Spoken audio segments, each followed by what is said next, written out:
একটি শান্ত গ্রামের সকালে শুরু হলো এক আশ্চর্য গল্প।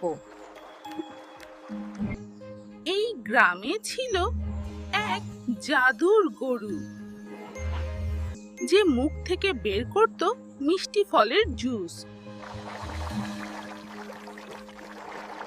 গ্রামের সবাই জুস নিতে লাইন ধরে আসতো।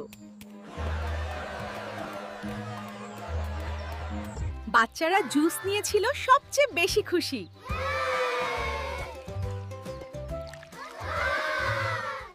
এক রাতে এক চোর গরুটি চুরি করতে এলো। কিন্তু গরুটি লেবুর জুস ছুঁড়ে চোরকে ভয় পাইয়ে দিল। বৃদ্ধা গরুটিকে ফিরে পেয়ে অনেক খুশি হলো। ভাদা একটি শান্ত গ্রামের সকালে শুরু হলো এক আশ্চর্য গল্প। এই গ্রামে ছিল এক জাদুর গরু যে মুখ থেকে বের করত মিষ্টি ফলের জুস।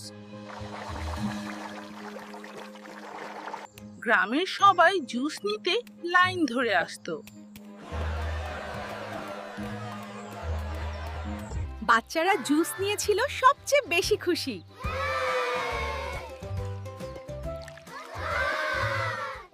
এক রাতে এক চোর গরুটি চুরি করতে এলো। কিন্তু গরুটি লেবুর জুস ছুঁড়ে চোরকে ভয় পাইয়ে দিল। বৃদ্ধা গরুটিকে ফিরে পেয়ে অনেক খুশি হলো। ভাদা